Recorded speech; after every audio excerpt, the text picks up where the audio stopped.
L-tryptophan is an important amino acid. You're not going to use it intravenously, so I won't take time on it, nor GABA.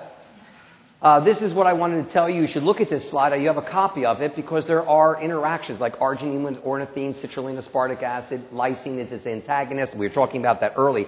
This is a very good slide that's been adapted from Eric Braverman's book on healing nutrients in 1997. Do keep this slide. I mean, that's a good one. Put a circle around it because it'll help you when you start putting different things together like carnitine. Yes, lysine and taurine are important, but tyrosine and vanadium may be antagonistic. Talking about a compounding pharmacy, how do you choose one properly? Is the course warranted? Was your decision rational? Is the best method bioavailability or buyer and getting the best price? Now, you're going to have to choose, if you take this course and you're not doing IVs or you're going to expand your practice, a good pharmacy. There are several here on the floor. If you really want to know, after listening to me speak about this for 10, 15 minutes of how to choose, and you're still not sure, grab me Thursday or Friday, those who are going to be, if I think, when does the actual, what do you call it, open? Friday? Okay. Grab me on Friday, I'm around, and ask me where to go and introduce you to a couple. And the truth is, if you follow these rules, you'll find the one that you like the best, but I'll give you some of the general rules, and I will tell you, I know them all. There are 3 textbooks on compounding pharmaceuticals. One's written by Lloyd Allen, a pharmacist for pharmacists. The other 2 are written by me, and so I'm very familiar with the compounding pharmacist. You're getting one of the books for free, so I will give you a good resource. If you ask me, I tell you on the floor. I don't mind. Inside here, of course, at CME, I can't. You want to make sure they use a strict environment. It's non-pyogenic. It's particulate-free. It makes sense. You know, this sounds elementary, perhaps, but you need to ask these questions of your pharmacist. What are they doing? What do they use? Who does it? Is it a pharmacy tech? Is it someone off the street? What does their plant look like? Send me some pictures of your plant because I'd like to see it because I can't fly out there before I start ordering from you. I think it's fair. When you buy from a manufacturer, you accept a certain level because of scrutiny, because of the FDA. No one's scrutinizing, except the pharmacy board once in a while, your compounding pharmacist. So you do want to make sure that you have some good follow-up. There are adjuvants that you have to be careful. The vehicle that's used in, the co-solvents, the buffers, the preservatives, chelating agents, complexion agents. There's a lot of things that go into a compounded, whether it's a topical compound, a sublingual compound, or an intravenous compound. And these things can change how that particular drug will work in your patients. So you want consistency. What I will suggest to you is do try a compounding pharmacist if you don't have one now, and do stick with him or them or her for at least 4 to 5 months once you accept, unless there's something really that you don't like. Because once you begin treating a patient, you know how you get a feel for a certain mineral or vitamin or a medication, a pharmacological agent, these are pharmacological agents in therapeutic dosages, then stick with them and fight with them. And even if the price may go up in one, I still stick with that company. It's not worth a price change for 10 cents for me to make 10 cents more. You know, you got to think, what's first? Safety, efficacy, and then your pocketbook. If you do a good job, your pocketbook's always attended to. It's not good if you don't do a good job.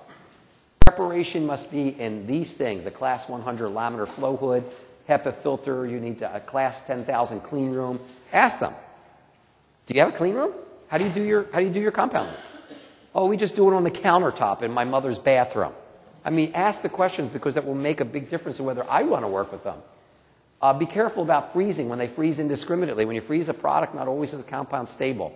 And you must freeze at the right temperature. By the way, when you get something back, look carefully at the bottle that you do what it says. Some things, if they're frozen, they separate. I told you, like PCA. Phosphatidylcholine will separate PC. If it separates, it becomes dangerous. So follow the instructions for storage containment clearly, and don't vary from them. If you live in a hot climate like I do in Florida, make sure that that was packaged properly. You can ask the pharmacist that I work with. I've many times got a case of $8,000 worth of IVs. We go through, we get a standing order of a minimum of 100, is it 100? Bottles of vitamin C. 100 cc's of 100 bottles of vitamin C a week. It's my standing order, and I adjust it upward or down. That's a lot of vitamin C coming to my office. If it comes and it's a hot day, and I don't see the proper packing in it when they open up, my nurses tell me, and I will reject it. And they believe me, any good pharmacy worth their salt will immediately take it back. No charge, so don't worry, we'll redo it. Because it's not worth it. If it looks yellow or changed in color or precipitate, please don't take it. Don't accept it. You get leaching of certain products depending what you put it in. Be careful of things in plastic. Phthalates leach. You know that. Be careful of that. pH is important. Solubility, concentration, make sure it hasn't been exposed to blood. All these things are part of good compounding practices. I mean, you don't have to know them as a non-pharmacist, but it's nice to have this list and go through that with the pharmacist. Guess what I like to do is to test the pharmacist that I'm buying from, at least when I first start working. Because if they start telling you, well, what do you mean by that? Oh, what do you mean by the solubility factor? I don't know it. I don't know what the pH is. We've done it maybe long. Well, that would concern me because I'm putting that into someone's vein. Precautions. Freshly prepare your solutions. You have 24 hours. Prepare your solutions at room temperature.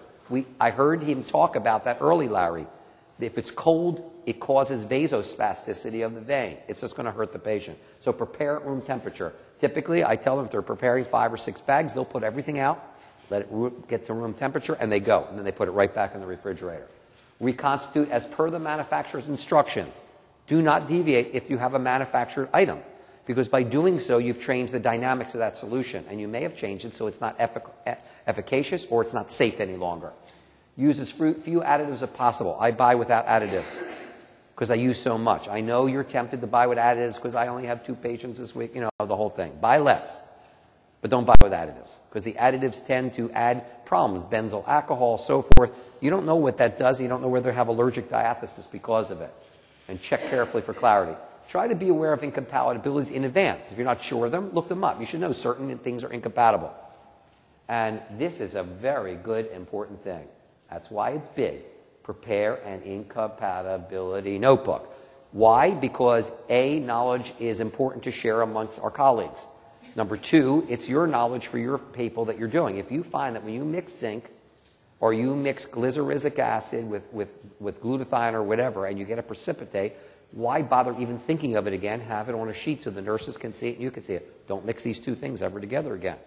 You'll learn very quickly. Look for precipitates, as Larry taught you earlier, but keep an index card about it or something in your IV preparation suite on the wall or a big 5x7. It'll be very helpful for you in the future. Buy incompatibility notebook or? No, but you can ask a good compounding pharmacist, what are the things that precipitate or cause incompatibilities for sure? They will be glad to tell you, especially if you're buying from them.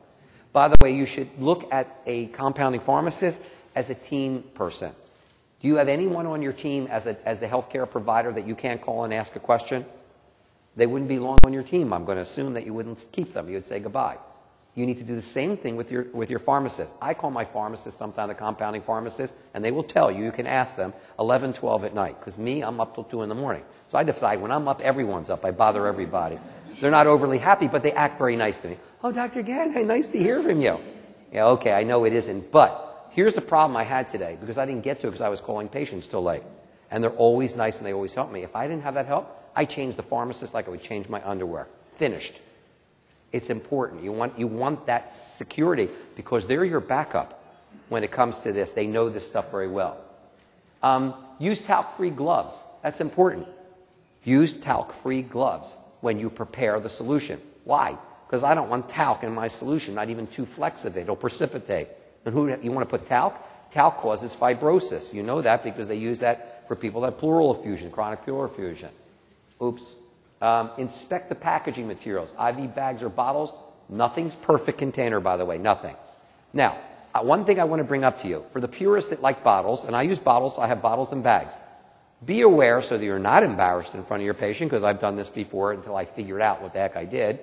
If you do a bottle, you need a vented IV infusion set.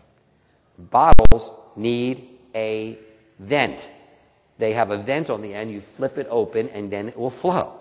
If you don't have a vent, it doesn't flow. So you're sitting there and trying to get in something, and there's nothing coming down. You look ridiculous. So you need to get special sets that are vented sets. If you don't have a vented set and you have a bottle and go, oh my gosh, I'm out of vented sets, don't lose it. Go get an 18 gauge or a 14 gauge and stick it through the rubber stopcock, and it will give you the same venting experience, by the way. It works just as well, and it will flow. Is that pretty clear? On a bottle, you need a vented IV connector set.